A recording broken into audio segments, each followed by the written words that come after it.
ஜல்லிக்கட்டுக்கு நிரந்தர சட்டம் கேட்டு திருச்சியில் நடைபெற்று வரும் போராட்டங்கள் குறித்த தகவல்களை அங்குள்ள எமது செய்தியாளரிடம் கேட்கலாம். வணக்கம் இஸ்லாம். திருச்சியில் தற்போதும் தொடரும் போராட்டம் எந்த அளவுக்கு இருக்கிறது? நாளை பள்ளி கல்லூரிகள் இயங்கும் என்று தமிழக அரசோட அறிவிப்பு அந்த இடத்துல என்ன மாதிரி ஒரு தாக்கத்தை ஏற்படுத்தியிருக்கு? மாணவர்கள் என்ன சொல்றாங்க, சொல்லுங்க. பொறுத்தவரை 5ஆம் நாளான இரவிலும் போராட்டமானது தொடர்ந்து கொண்டிருக்கிறது. இந்த போராட்டமானது ஜல்லிக்கட்டுக்கு நிரந்தர சட்டம் கோரி தொடர்ந்து இன்று இரவிலும் தொடர்ந்து கொண்டிருக்கிறது.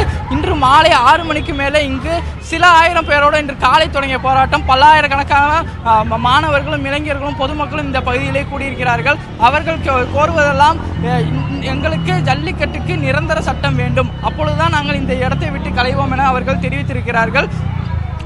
பள்ளி கல்லூரிகள் இயங்கும் என தமிழக அரசு அறிவித்துள்ள நிலையில் இங்கு இருக்கக்கூடிய மாணவர்களும் இளைஞர்களும் யாரும் நாளை கல்லூரிகளுக்கு செல்ல வேண்டாம், அனைவரும் வகுப்புகளை புறக்கணித்து இந்த போராட்ட களத்தில் இங்கு நாம் போராட்டத்தில் ஈடுபடுவோம் என தெரிவித்திருக்கிறார்கள். தொடர்ந்து இந்த போராட்டத்தில் பங்கேற்றிருக்கக்கூடிய சிலரிடம் நாம் கருத்துக்களை கேட்கலாம். வணக்கம் சார். அவசர சட்டம் கோரி இன்று நீங்கள் 5ஆம் நாளான இரவிலும் உங்களுடைய போராட்டத்தை தொடர்ந்துட்டு இருக்கீங்க. உங்களுடைய போராட்டம் இப்போ எந்த அளவில் இருக்கு? எப்போ இந்த போராட்டத்தை முடிக்கலாங்கிற ஒரு நிலைப்பாடு நீங்கள் எடுத்திருக்கீங்க? இந்த போராட்டம் என்பது எப்போ முடியும் நீங்கள் பார்த்தீங்கன்னா, இப்போ தமிழக அரசு கொண்டு வந்திருக்கக்கூடிய இந்த அவசர சட்டம் என்பது பார்த்தீங்கன்னா இந்த போராட்டத்தை நிறுத்து போவதற்காக செய்யக்கூடிய ஒன்றாக தான் தெரியுது. இதை பார்க்கல மத்திய மாநில அரசுகள் இரண்டுமே சேர்ந்து இந்த போராட்டத்துடைய வீரியத்தை குறைப்பதற்காகவே செய்ய வேண்டியதாக ஒன்றாக தான் கருதப்படுது. எப்பொழுது இதற்காக மத்திய அரசால் நிரந்தர சட்டம் ஏற்றப்படுமோ அப்பொழுதுதான் இதனுடைய தீர்வு உண்டாகும். எப்பொழுது காட்சிப்படுத்தப்படாத விலங்கு பட்டியலிருந்து இந்த காளையை இடம்பெறுதோ அப்பொழுதுதான் இதர் தீர்வாக அமையும்.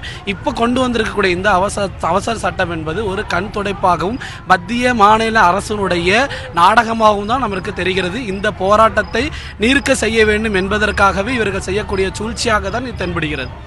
நீங்க நடத்தக்கூடிய போராட்டம் தற்போது திசை திரும்பி போறதா ஒரு குற்றச்சாட்டு இருக்கு. இப்ப இருக்கக்கூடிய போராட்டம் எந்த அளவுல இது திசை திருப்பக்கூடிய செயலாக இல்லவே இல்லை. எப்பொழுது இதனுடைய நோக்கம் எதற்காக ஆரம்பிக்கப்பட்டது? இந்த போராட்டம் தமிழுடைய அடையாளத்தை காக்க வேண்டும், இந்த ஜல்லிக்கட்டை நடத்த வேண்டும் என்ற எண்ணத்தோடு ஆரம்பிக்கப்பட்ட இந்த போராட்டம் இதே நோக்கத்தில் தான் சென்று கொண்டிருக்கிறது தவிர இந்த போராட்டம் வேறு எந்த ஒரு திசையிலும் திரும்பவில்லை. தமிழுடைய பாரம்பரியத்தையும் தமிழுடைய அடையாளத்தையும் காப்பதற்காகவே நடக்கப்பட்ட இந்த போராட்டம் அதே நோக்கத்தில் தான் சென்று கொண்டிருக்கிறது தவிர இதை திசை மாறி திருப்பது என்று தவறான கூற்று. நாளை பள்ளி கல்லூரிகள் இயங்கும் தமிழக அரசு அறிவிச்சிருக்கு. நீங்க என்ன முடிவு எடுத்திருக்கீங்க? திருச்சி இங்கே இருக்கக்கூடிய மாணவர்கள்லாம் இந்த வாட்ஸ்அப் ஃபேஸ்புக்கில் வரக்கூடிய அந்த இதை சொல்கிறாங்க பள்ளி கல்லூரி இயங்கும்னு சொல்கிறாங்க.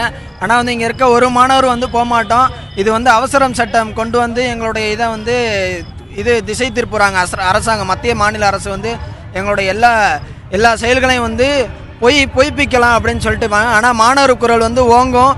நாளைக்கு யாரும் கல்லூரி பள்ளிக்கு போக மாட்டோன்றது தான் எங்களுடைய முடிவாக இருக்குது. அதாவது இங்கே இருக்கக்கூடிய மாணவர்கள் இளைஞர்கள் நாளை பள்ளி கல்லூரிகளுக்கோ வேலைக்கோ செல்ல மாட்டோம், தொடர்ந்து இந்த பகுதியில் எங்களுடைய போராட்டமானது தொடரும் என அறிவித்திருக்கிறார்கள். திருச்சியை பொறுத்தவரை பல அரசியல் கட்சிகள் இந்த பகுதியிலே மாநாடையும் பொதுக்கூட்டம் நடத்தி இது திருப்பு முனையான ஒரு திருச்சி என்று கூறி வருகிறார்கள்.